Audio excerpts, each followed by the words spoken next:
Hello dear student, आज हम लोग आर्डर ऑफ रिएक्शन को आगे से लेकर चलेंगे और आर्डर ऑफ रिएक्शन के बारे में पढ़ेंगे कि आर्डर ऑफ रिएक्शन होता क्या है, और साथ ही साथ ये भी देखेंगे कि आर्डर ऑफ रिएक्शन किन किन फैक्टर्स पे डिपेंड भी करता है और उसका सिग्निफिकेंस क्या है, और तमाम तरह के जो आर्डर ऑफ रिएक्शंस होते हैं उनके बारे में हम लोग ऑब्जर्व करेंगे। तो आइए देखते हैं आर्डर ऑफ रिएक्शन।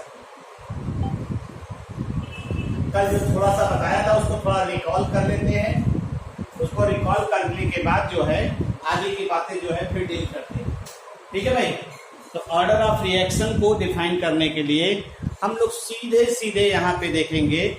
हमने बताया था कि कंसंट्रेशन टर्म होता है, ठीक। जैसे हमने लिया था, मान लीजिए कोई रिएक्शन है, ए का ए मोल, बी का बी मोल प्लस सी का सी मोल, ये कन्वर्ट हो रहा है प्रोडक्ट में, ये कन्वर्ट हो रहा है प्रोडक्ट में, ये प्रोडक्ट में कन्वर्ट हो रहा है। अगर हम लोग इसका रेट लिखें तो हमने बताया, अगर हमें नहीं मालूम है, अगर ये if reaction is not elementary, reaction elementary नहीं, तो इसका रेट क्या लिखेंगे? Rate of reaction is equal to K A की पावर कोफिशिएंट ए की जगह हम यहाँ एक्स लिख देंगे, बी की पावर वाई लिख देंगे और सी की पावर जेड लिख देंगे। एक्स वाई जेड ये लिख देंगे। एक्स वाई जेड है क्या? हमने बताया ना, एक्स वाई जेड जो है ये experimentally determined quantity, experimentally determined quantity, experimentally determined quantity, ठीक है। इसकी वैल्यू x बराबर a भी हो सकती है, x does not equal to a, y बराबर b भी हो सकती है, y does not equal to b, z equal to c भी हो सकता है, z does not equal to c, ये दोनों हो सकता है। दोनों वैल्यू यहाँ फॉलो कर सकते हैं कि यहाँ पे x की जो वैल्यू है वो a के बराबर भी हो सकती है या a से डिफरेंट हो सकती है, y की वैल्यू b के बराबर हो सकती है या b से डिफरेंट हो सकती है, ठीक है भाई, या z की वैल्यू c के बराबर हो सकती है या c से डिफरेंट हो सकती है। यहां तक हमने कल बताया था और हमने कहा था इसे आप लोग क्या बोलेंगे? Rate law expression, rate law expression, और यहां पे इसको आप बोलते हैं कंसंट्रेशन टर्म्स, कंसंट्रेशन टर्म्स। तो ऑर्डर ऑफ रिएक्शन क्या होगा? जो कंसंट्रेशन टर्म्स है उनकी पावर का सम, यानी n is equal to X plus Y plus Z, ये आपका हो गया ऑर्डर ऑफ रिएक्शन। यानी जरूरी नहीं है जितने कोफिशिएंट आपको दिए गए हैं उसी के प्रपोर्शन में आपका ऑर्डर ऑफ रिएक्शन भी दिखाई दे, ये जरूरी नहीं है, ध्यान दीजिएगा। जिस प्रपोर्शन में आपको दिया गया है उसी प्रपोर्शन में ऑर्डर ऑफ रिएक्शन भी लिखे, ये कतई संभव नहीं है। तो अगर एलिमेंट्री होता, अगर मान लीजिए if reaction is elementary, if reaction is elementary होता अगर, तब क्या हो जाता? रेट बराबर के ए की पावर ए, बी की पावर बी, सी की पावर सी, और यहाँ पे ऑर्डर ऑफ रिएक्शन क्या हो जाता? ए प्लस बी प्लस सी, अंतर यही हो जाता। एलिमेंट्री रिएक्शन होने पर क्या अंतर आ जाता है वो आपको यहाँ पे दिखाई दे रहा है।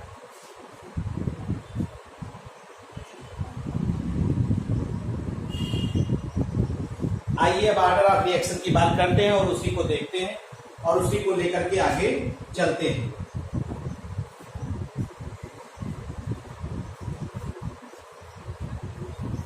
अगर ऑर्डर ऑफ रिएक्शन, अब जैसे आपसे पूछा जाए ऑर्डर ऑफ रिएक्शन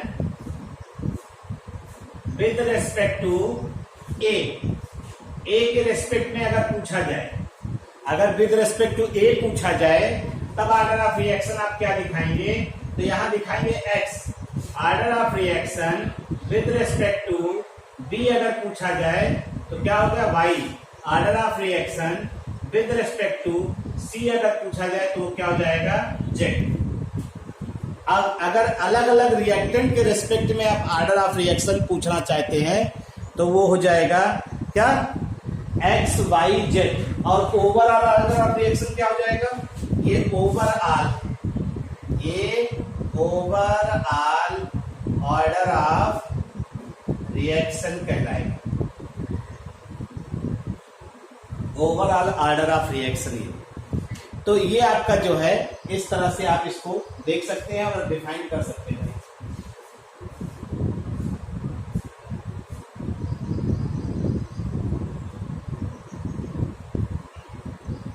आगे चलते हैं। एक्सपेरिमेंटल प्रोसेस या experiment, it is experimentally determined. करिए experimentally determined order of reaction आप एक्सपेरिमेंटली डिटरमाइन करते हैं, क्योंकि जो कोफिशिएंट की वैल्यू है आपने कहा एक्सपेरिमेंट के द्वारा हम लोग कैलकुलेट कर सकते हैं। तो जो ऑर्डर ऑफ रिएक्शन है आप उसको एक्सपेरिमेंटली डिटरमाइन करते हैं, और ये कंसंट्रेशन डिपेंडेंट प्रोसेस है। It is concentration dependent process. ये कंसंट्रेशन पे डिपेंड करता है। ऐसा नहीं कि देख करके आप लिख दीजिए बस, आप ऑर्डर रिएक्शन देखिए और ऑर्डर लिख दीजिए, ऐसा नहीं। ये कंसंट्रेशन पे डिपेंड करता है। कंसंट्रेशन के हिसाब से ही बताता है कि जितने रिएक्टेंट का कंसंट्रेशन चेंज होगा हम उन्हीं को ऑर्डर ऑफ रिएक्शन में फाइंड आउट करेंगे। भाई ये ध्यान दीजिएगा, ठीक है भाई, इस चीज को आप ध्यान दीजिएगा। ऑर्डर ऑफ रिएक्शन आप उन्हीं को लेते हैं, ठीक। तो कंसंट्रेशन डिपेंडेंट है, हमने कहा कंसंट्रेशन डिपेंडेंट प्रोसेस है।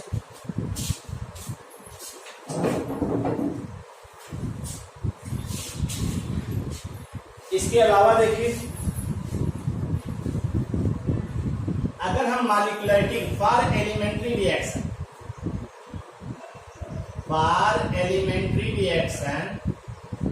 अगर कोई एलिमेंट्री रिएक्शन दिया गया, for elementary reaction molecularity is always equal to, molecularity is always equal to order of reaction.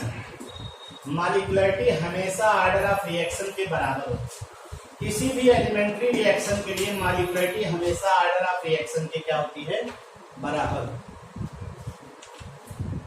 For elementary reaction order of reaction is always equal to the molecularity. Order of reaction, जैसे आपने कहा था molecularity कभी zero नहीं हो सकती, order of reaction zero हो सकता है। Order of reaction can be zero भी हो सकता है, फ्रैक्शन भी हो सकता है, जीरो भी हो सकता है, फ्रैक्शन भी हो सकता है, लेकिन कभी इनफाइनाइट नहीं हो सकता। Never it can be infinite, never it can be infinite. ये कभी भी इनफाइनाइट नहीं होगा, कभी भी इनफाइनाइट नहीं होगा। आपको मालूम है order of reaction with respect to a particular reactant,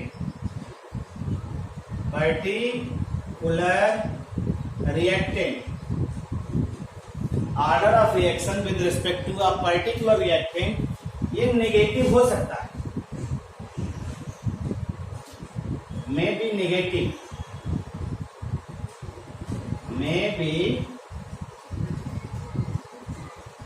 negative, ठीक है।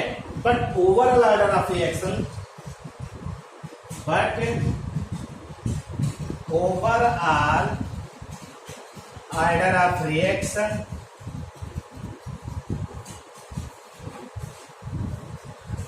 can't be negative। मतलब किसी भी एक रिएक्टेंट के रिस्पेक्ट में अगर आप देखेंगे तो ऑर्डर ऑफ रिएक्शन नेगेटिव हो सकता है, लेकिन अगर ओवरऑल पूरे रिएक्शन का ऑर्डर ऑफ रिएक्शन निकालेंगे तो कभी भी नेगेटिव नहीं, वो हमेशा किस में आएगा, पॉजिटिव में ही आएगा। इसका कुछ एक एग्जांपल ही लेकर बता दे। जैसे फॉर एग्जांपल देखिए a प्लस बी कन्वर्ट हो रहा सी, ठीक। इसका रेट कह रहा है, रेट दिया गया कि a की पावर 2 और b की पावर -1। देखिए ऐसे एग्जाम्पल दिया है, तो ये हमें कैसे मालूम हुआ, आप सोच रहे होंगे। ये हमने लिया है अपनी तरफ से, कोई ऐसा नहीं, हमने अपनी तरफ से इसको ले लिया, लेकर के आपको समझाना है। हमारा मेन मकसद क्या है, इसको समझाना है। तो अब आप देखिए order of reaction, order with respect to A कितना हुआ 2, order with respect to B कितना हुआ -1, लेकिन ओवरऑल ऑर्डर ऑफ रिएक्शन कितना हो जाएगा,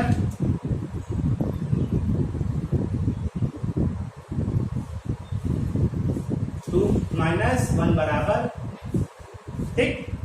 तो हमेशा ये ध्यान रखिएगा, ए की जो पावर रहेगी वो ऑर्डर ऑफ रिएक्शन हो गया। ए के रेस्पेक्ट में कितना दिया 2, तो order of reaction with respect to A 2। B के रेस्पेक्ट में देखिए -1 दिया, तो order of reaction with respect to B -1।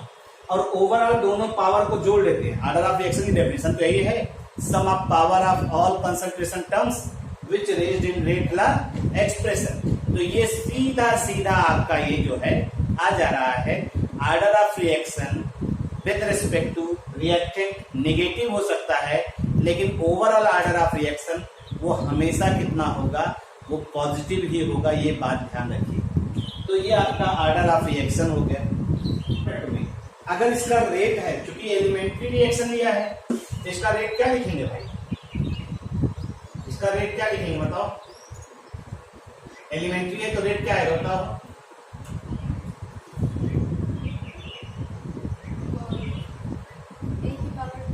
a की पावर 2 और b की पावर 1, बस ये यही है। एलिमेंट्री जब दिया रहेगा तो जो कोफिशिएंट रहता है वही पावर में जब चलता है, कॉम्प्लेक्स रहता है तो यहाँ x और y मान लेते हैं अपने आप, ठीक है। तो ये ध्यान रखिएगा इस चीज का। अब क्या कह रहा है कि सपोज करिए, ध्यान दीजिएगा, if concentration of A, question समझिएगा, ऐसे ही क्वेश्चन आया है आपके यहाँ। अगर कंसंट्रेशन ऑफ ए का हमने इंक्रीज किया 2 टाइम्स, कंसंट्रेशन ए इंक्रीज किया 2 टाइम्स, तो रेट कितना टाइम्स इंक्रीज करेगा। फिर कह रहा है if concentration of A increases 4 times, तो रेट कितना इंक्रीज करेगा। फिर कह रहा है if concentration of B increase 2 times, तो रेट कितना इंक्रीज करेगा।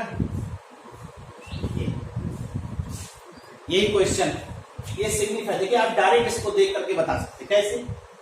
अगर जब ए को बढ़ा रहा है, ए को बढ़ा रहा है तो बी से कोई मतलब नहीं, और जब बी को बढ़ाएगा तो ए से कोई मतलब नहीं।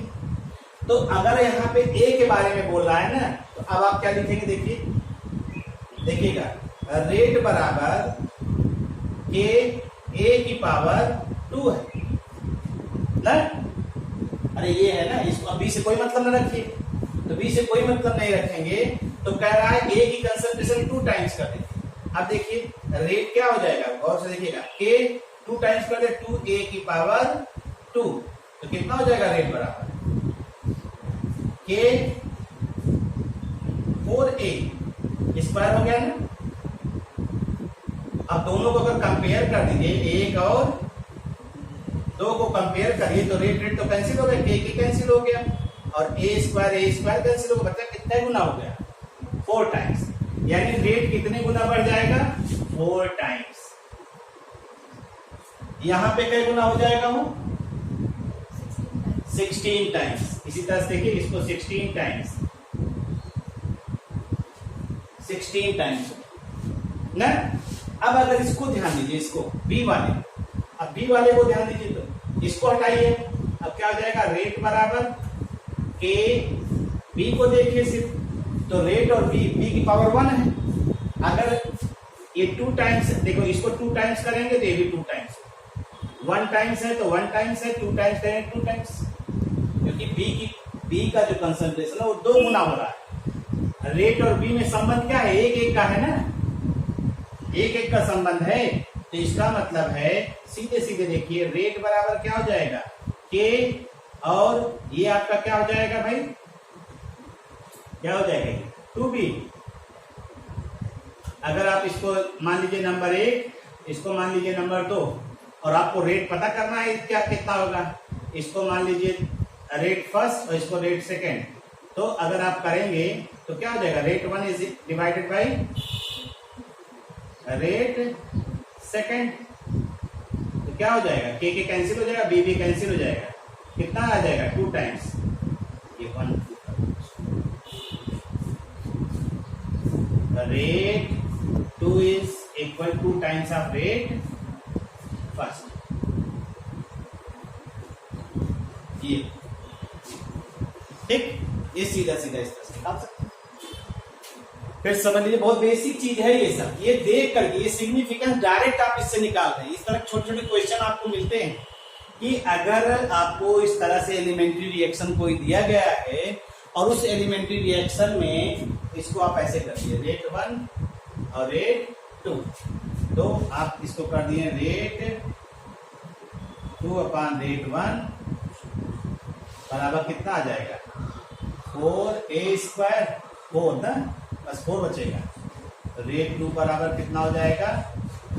रेट 1 इंटू 4 टाइम्स, ऐसे इसे 2 डिवाइडेड बाई 1।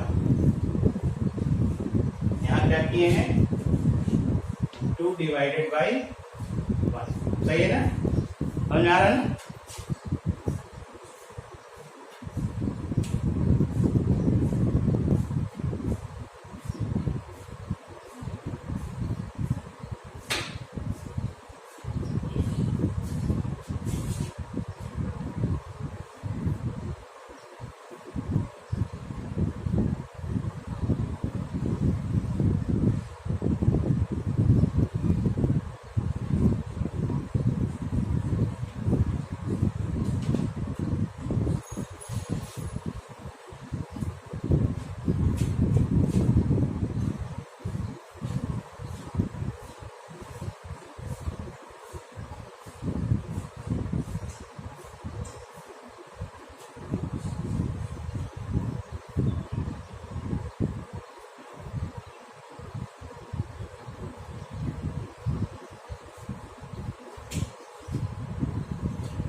हो गया? चले आगे।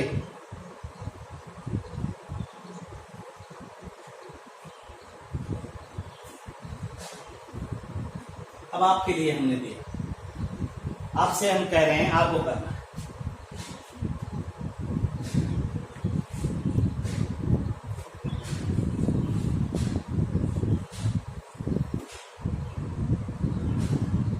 हमने आपके लिए ले लिया कि अगर ए की कंसंट्रेशन को हम इंक्रीज कर रहे हैं, कितना टाइम्स इंक्रीज करते हैं? 3 टाइम्स। तो रेट बताना है, ठीक, ये वाला हटा दिया, एक हो गया। अब बी की कंसंट्रेशन को हम लोग इंक्रीज कर रहे हैं 4 टाइम्स, तो रेट को इसको बता। सीधा सीधा क्वेश्चन ना, क्वेश्चन सीधा है भाई, कर लिया आप।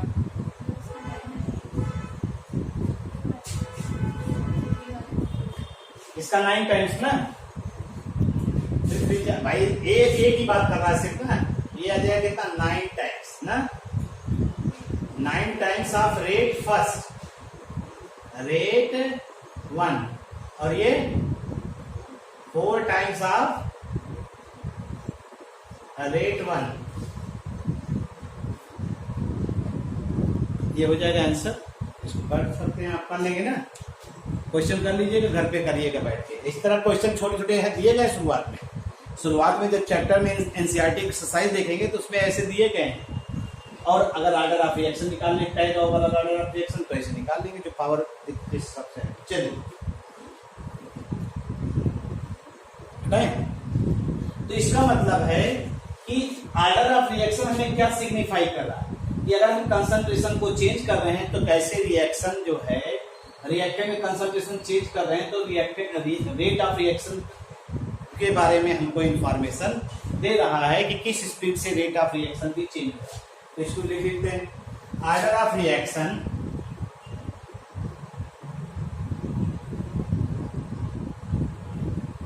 Tales that how the rate of reaction check कर लीजिए, how the rate of reaction will change,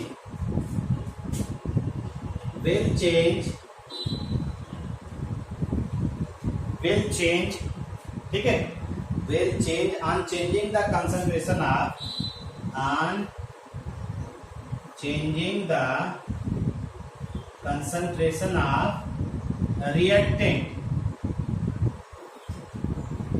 will change the changing the concentration of reactant।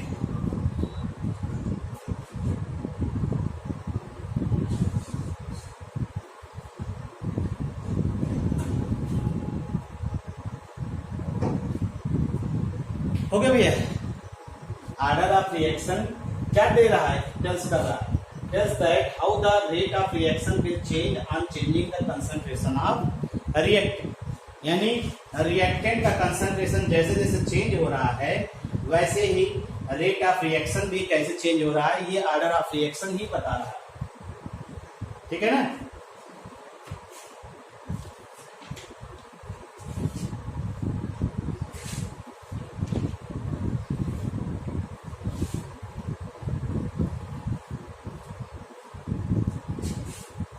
किसी कॉम्प्लेक्स रिएक्शन के लिए बात करते हैं। For a complex reaction, complex reaction का मतलब क्या हुआ? कॉम्प्लेक्स रिएक्शन किसे कहते हैं? More than one step. If the reaction takes place more than one step then it is called complex reaction. Reaction takes place more than one step, इसे हम लोग कॉम्प्लेक्स रिएक्शन कहते हैं। ठीक, इसे हम लोग क्या कहते हैं? कॉम्प्लेक्स रिएक्शन कहते हैं। जैसे देखिए, A कन्वर्ट हो रहा है B में, B कन्वर्ट हो रहा है C में, और C कन्वर्ट हो रहा है D में। ठीक है, इसका रेट कांस्टेंट K1, इसका K2, इसका K3। कोई भी मान लीजिए ये फास्ट है, ये मान लीजिए स्लो हो गया, ये मान लीजिए फास्ट हो गया, कोई भी मान सकते हैं। ऐसा नहीं हमें मानना है ना, वैसे तो हम लोग मेजर करते हैं, और नहीं तो हम कोई भी फास्ट और स्लो मान सकते हैं, इसमें बहुत बड़ी बात नहीं। तो हमने कहा A B में कन्वर्ट हो रहा, B C में कन्वर्ट और C D में कन्वर्ट हो रहा, यानी कुल मिला के A D में कन्वर्ट हो रहा। नेट रिएक्शन तो यही है, A B में, क्योंकि B सेकंड से C सेकंड से हो जाएगा, तो नेट रिएक्शन। तो आपको तो ये बताया ही है कि ऑर्डर ऑफ रिएक्शन हमेशा कौन डिटरमाइन करता है? Order of reaction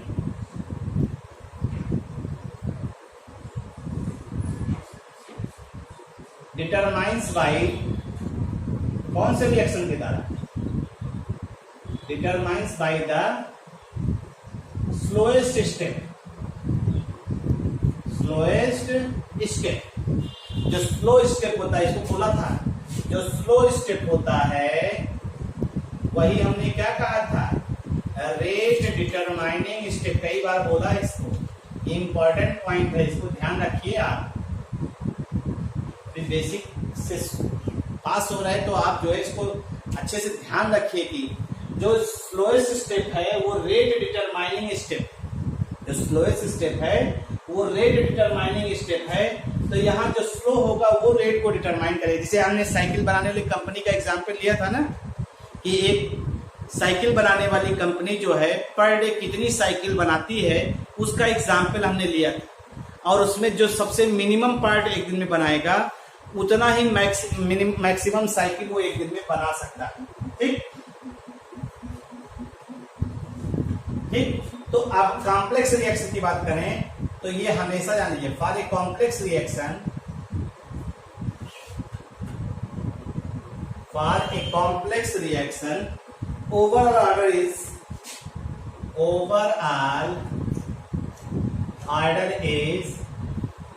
depends upon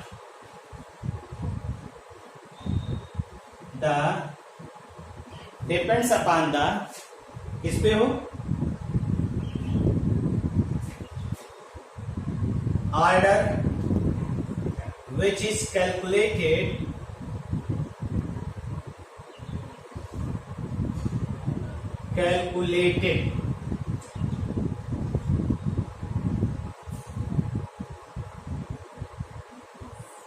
from slowest step, which is calculated from slowest step। यानी ऑर्डर ऑफ रिएक्शन आप स्लोएस्ट स्टेप से ही मेजर करेंगे किसी भी complex.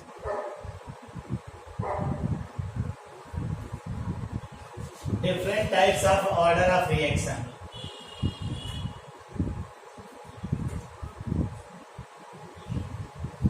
Different types of order of reaction, यानी ऑर्डर ऑफ रिएक्शन भी कई तरह के हम लोग ऑब्जर्व करते। तो उसमें आता है आपका zero order,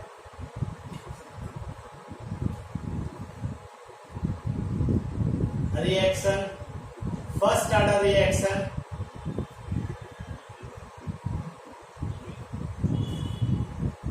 second order reaction,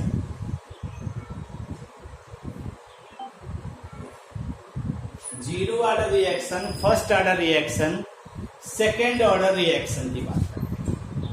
ये है, ये आपका जो है ऑर्डर ऑफ रिएक्शन। तो एक एक करके हम डिफाइन करने का प्रयास करते हैं और पहले हम आपको फर्स्ट ऑर्डर बताएंगे।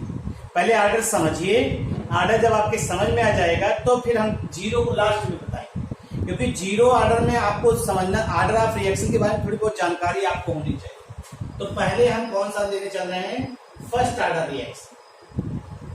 फर्स्ट ऑर्डर रिएक्शन का मतलब, ऑर्डर ऑफ रिएक्शन अभी हमने आपको बताया था, order of reaction concentration dependent process, यानी किसी भी केमिकल रिएक्शन का रेट जो है अगर सिर्फ और सिर्फ एक रिएक्टेंट की कंसंट्रेशन पे डिपेंड करे तो उसे हम लोग क्या कहेंगे, फर्स्ट ऑर्डर रिएक्शन। यानी फर्स्ट ऑर्डर रिएक्शन का मतलब rate of reaction depends upon concentration of only one reactant,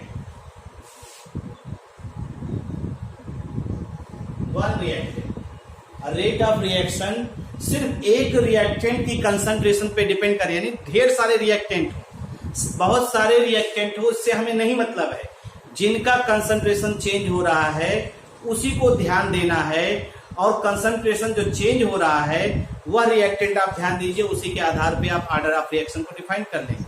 ठीक, जैसे मान लीजिए दो रिएक्टेंट है और दो में से कोई एक रिएक्टेंट का कंसंट्रेशन चेंज हो रहा है तो ऑर्डर ऑफ रिएक्शन 1। अगर दोनों का कंसंट्रेशन चेंज हो रहा है तो फिर सेकेंड ऑर्डर हो जाएगा, ये ध्यान रखिएगा।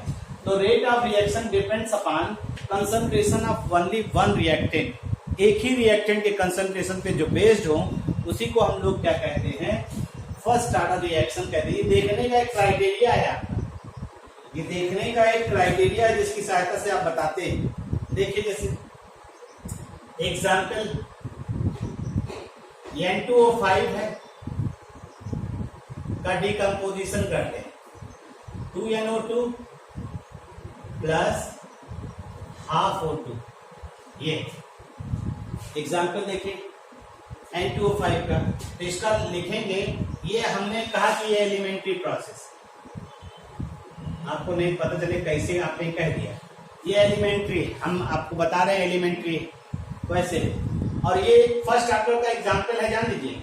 तो रेट बराबर क्या लिखेंगे इसका, K N2O5 का पावर 1। इसका ऑर्डर ऑफ रिएक्शन क्या हो जाएगा 1। इसका ऑर्डर ऑफ रिएक्शन हम लोग क्या मान लेंगे 1। ठीक है भाई, N2O5 का हो गया। डिकम्पोजिशन ऑफ दूसरा, decomposition of ammonium nitrate.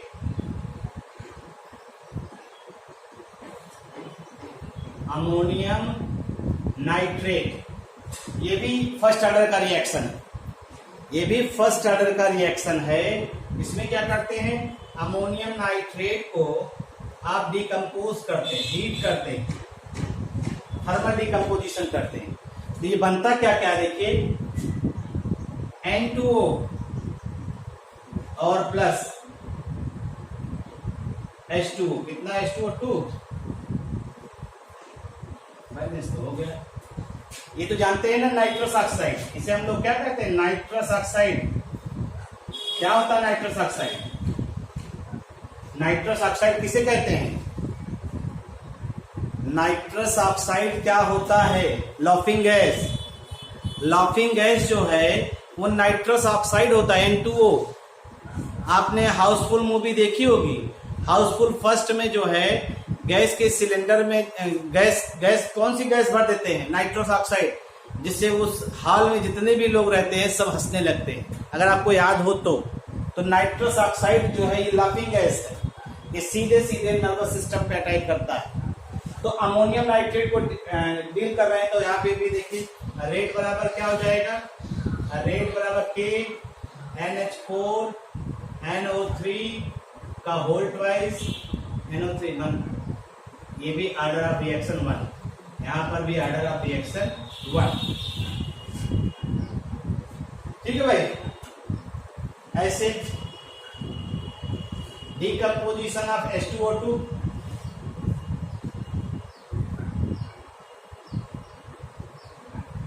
H2O2 in presence of I minus यहाँ पे कैटलिस्ट का काम कर रहा है। ठीक है, अब ये सारे फर्स्ट ऑर्डर के रिएक्शन है, इसलिए सब एलिमेंट्री ही मान चाहिए। H2O2 H2O और plus half O2 I minus, इसका रेट लिखेंगे तो क्या आ जाएगा K H2O2 पावर 1। क्यों ऐसे, और एक है SO2Cl2 SO2 plus Cl2, rate बराबर क्या आ जाएगा K SO2Cl। ये कुछ फर्स्ट ऑर्डर के रिएक्शंस हैं।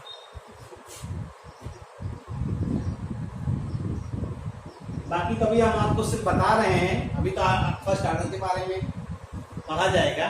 तो देखिए ये सारे केमिकल रिएक्शन ऐसे हैं जिसमें सब के सब, देखिए इसका डिकम्पोजिशन इसके कंसंट्रेशन पे डिपेंड कर रहा है। ये टूट रहा है तभी ये बन रहा है, ये भी टूट रहा है तभी बन रहा है, ये टूट रहा है तो ये बन रहा है, ये टूट रहा है तो ये बन रहा है।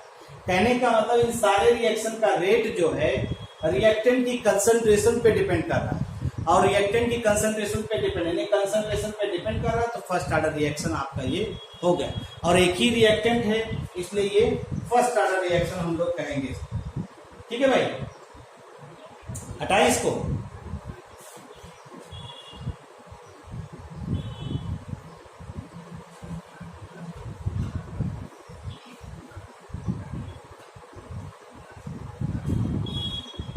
Second order reaction, second order reaction की अगर हम लोग बात करें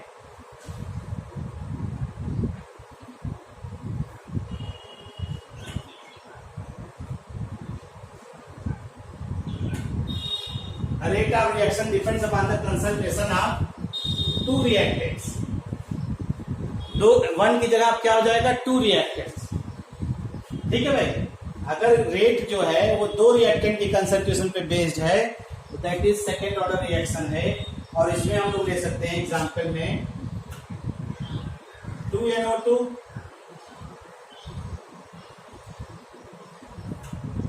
NO plus O2, 2NO plus O2, इसे एलिमेंट्री मानते हैं। जितना भी सेकेंड ऑर्डर रिएक्शन देख रहे हैं यहाँ पे सब एलिमेंट्री मान के लिख रहे हैं। तो रेट बराबर क्या हो जाएगा K NO2 की पावर 2, सेकेंड ऑर्डर हो गया। ठीक है ना। दूसरा H2 plus I2 gives 2HI।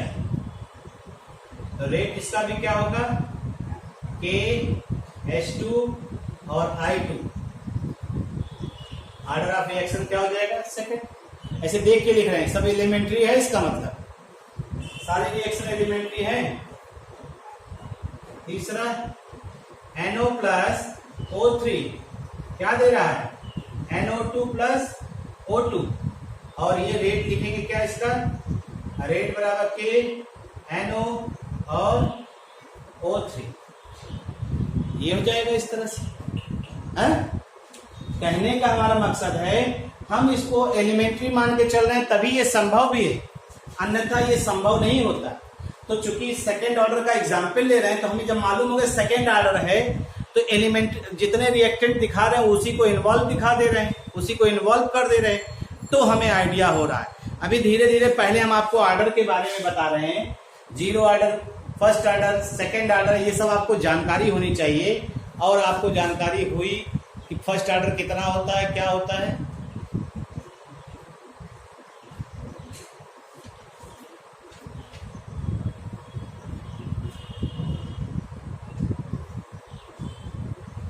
हो गया।